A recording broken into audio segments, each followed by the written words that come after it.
Last and certainly not the least, we have Dr. Sharon D'Souza, with whom I share not one but two alma maters.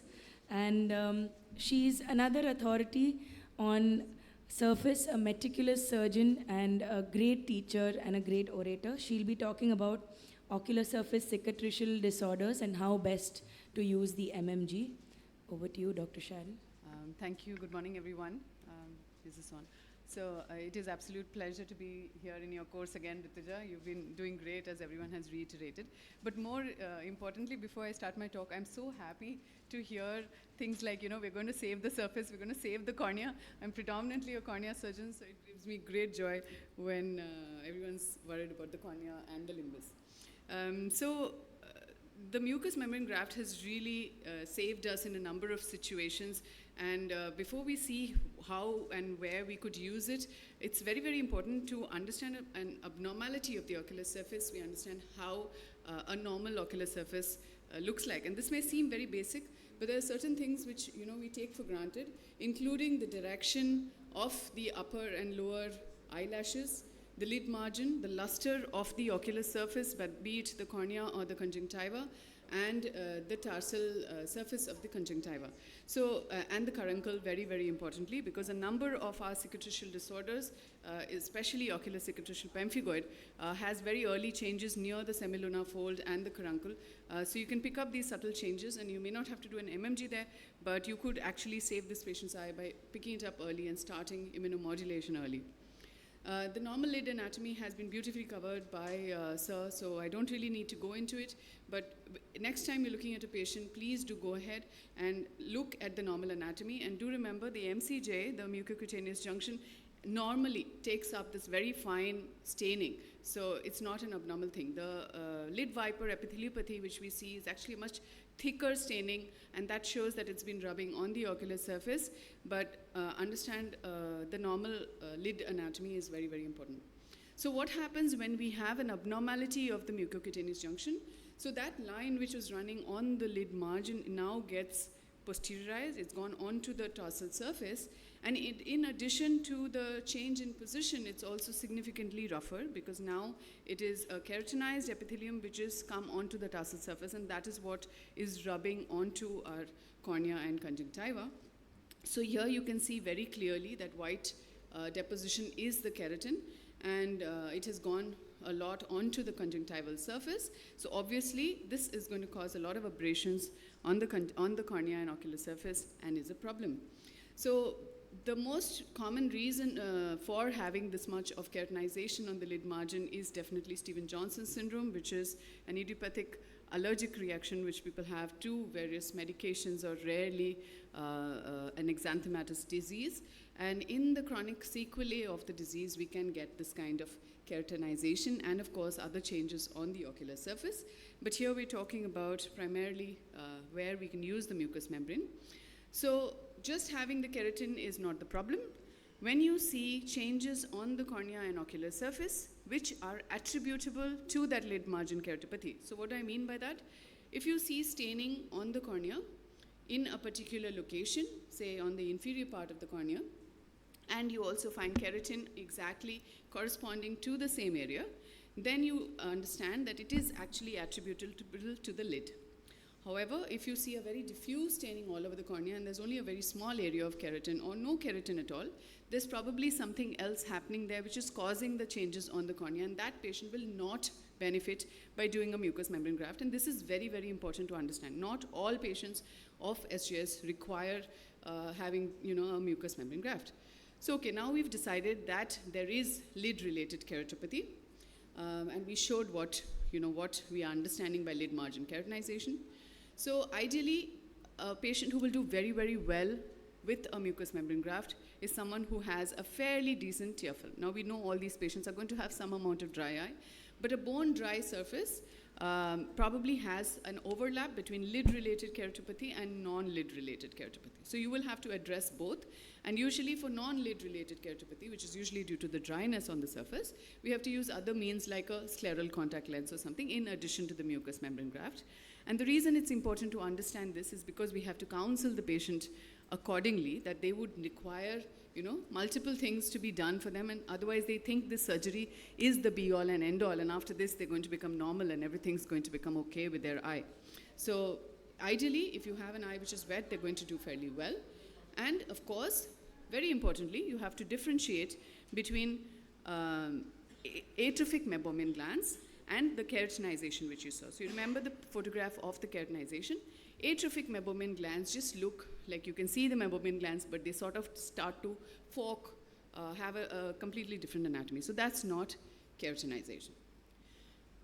When we are planning a mucous membrane graft on the lid, rule out any other differential diagnosis. And the primary differential that we want to rule out is something like an OCP, because that is not a condition where you want to jump in and do an MMG without the patient being completely well controlled with the systemic immunomodulation. Of course, with SJS, they have the classic history. Even if they do not know the inciting drug, they would have the history of what has happened there. And as I was saying, the fluorescein staining to see the attributable lid-related keratopathy. What is the ideal source of our mucosal grafts? We want to take any site which has a non-keratinized epithelium, and the most common site that we take it is the labial mucosa, and the most common among that is the lower lip, because we have ease of access and there's a lot of tissue which we can take very well. And even if you take a large graft which requires for like 4 lids, you would still manage to close that area and without causing any scarring or distortion of the lip anatomy, because even in spite of all their problems, many of them are still very concerned about cosmesis. Preoperative prophylactic antiseptic mouthwash is not mandatory. I do practice it in with my patients, but I know a lot of clinicians who would not. So unlike something like an osteodontokeratoprosthesis where it is mandatory to do it, here it isn't.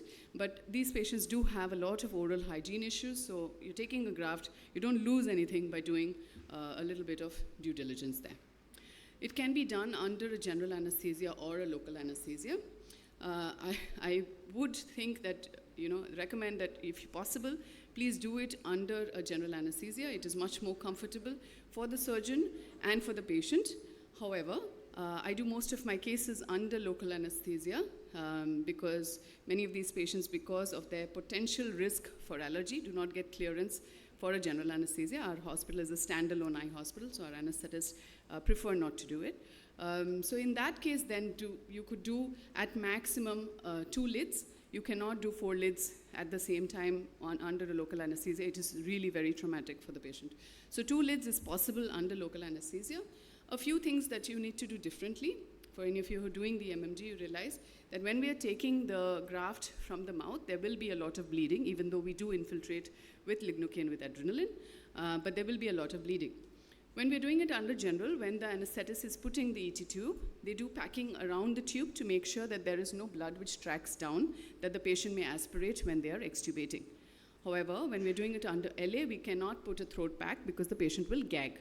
So what you have to do is put 3 strategic gauze pieces, 1 on each buccal mucosa pad and 1 under the tongue, and be very careful about the suctioning so that hardly any blood flows down. So your assistant has to be a little more proactive on that suctioning, and this works extremely well. And of course, you're infiltrating with the lignocaine adrenaline. So let's come to a few cases. This was a lady, a young girl actually, who had Stevens-Johnson syndrome a few years back. And she came in with severe photophobia, difficulty in opening the eye. And she did know the drug, but it doesn't matter to us that much. One thing you must be very sure of is that it is not an active disease, because that is not usually the time to intervene for doing this, unless there is an emergency where you have a perforation or a melt. Wait for it to quiet down. Unlike conditions like, again, OCP, which have a very, very tumultuous course, Stevens-Johnson's in the acute stage for most of them is low and then is very high and then settles down. So obviously you can see the amount of scarring and vascularization there, and this is a classic keratopathy, which we are trying to identify, and with the amount of lid keratinization, we now understand this is a lid-related keratopathy. So this patient underwent a mucous membrane graft, and you can see that now we have a beautifully placed graft, and the surface is smooth, and the edges are well-rounded. So this is the kind of clearing which happens just by doing the mucous membrane graft. There is no procedure which has been done on the cornea, but just by removing the inciting agent which was rubbing on the cornea clears significantly. And this is probably, the first day post-op, even though it sounds like such a traumatic surgery where you're taking something from the lip, stitching it onto the lid. But the patient's eye opening improves from day one without a topical anesthetic. And that's when you know that it's actually helping. Even with the edema there, they are much more comfortable from day one. Very quickly, I'm going to just run through the steps. So the first thing is, of course, to retract the lid.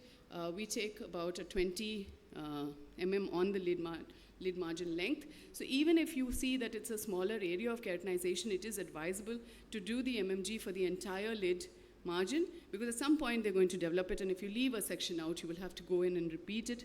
So you measure that out. Mark, okay, this is not playing. Yeah, you take the incision. You can't really see the MCJ in most of these patients, and even the meibomian gland openings are lost due to the amount of scarring there. So you can take it just behind the lid, the lash line, and try to include as much of the tracheitic lashes that are possible. So you can see the buds which are there under the eyelid, and that helps very well to make a tamponade. So the amount of bleeding, as you can see, is extremely little. The minute I release that, it will bleed. So you just keep. So the first incision is a little vertical, and then you go more horizontal to go on top of the tarsal plate. You want to avoid damage to the tarsal plate because your meibomian glands are in there. If it's very friable, sometimes you may do it. And that is the tarsal plate which is exposed, as you can see. So usually we would remove about 4 to 5 mm. Okay, and the same thing is repeated for the lower lid. I do not do the buccal mucosal dissection, the labial dissection through a microscope, so this is a little blurred. But basically, you have to take for 2 lids from the same graft. So this is a 20 by 10. We've already infiltrated. Mark out your area which you have to dissect. And then the dissection is very simple. Do not go too deep for 2 reasons. One is it will bleed much more. And secondly, you have to thin out these grafts so your work increases significantly if you take a very deep graft. But you don't want to buttonhole it, so if nothing, you can take a thick graft and then thin it out. So this is a process which is very, very important. So I'm done. Very, very important. You have to thin out your grafts. You do not want a bulky graft sitting on the lid margin because you'll potentially worsen things out. So you just have to roll it around your finger and then sit and patiently remove off the fat. Okay. The suturing is a mattress suture along the side, so you suture along the lid margin and glue the remaining part. So the right eye was the one which was operated, and they have extremely good opening, as I said, just immediately the day after surgery. So if you do not have, the upper lip has already been, the lower lip has already been taken, you can always take a graft from the upper lip as well. So that's not a problem. And they do extremely well post-operative. For those of you who are interested in learning about it, there's an excellent paper which has been published by Swapna Shanbag and group from LV Prasad, and it really gives a very nice step-by-step understanding of the lid margin mucous membrane graft. Before I close, I just want to highlight that there is one other indication where mucous membrane grafts are very, very useful, and that is when we place them on the bulbar surface in cases which have very extensive symblepharon on for initial shortening, so for some amount of reconstruction. However, there, again, you have to thin it out extensively because otherwise you'll have a bulky surface there. So that's also, it's a totally different talk, but that's also extremely useful in our ocular surface reconstruction. Thank you very much for your patient listening. Rituja, Thank you, a pleasure Dr. as always. Sharon. Sir, thank you. Thank you so much. And I think it was really good that we had a cornea surgeon amongst us to educate us on how the MMG works for the ocular surface. So from fascia lata to skin grafts to mucous membrane grafts and AMGs and the MMG, I think we've covered everything with respect to reconstruction and how to pull in flaps and grafts. So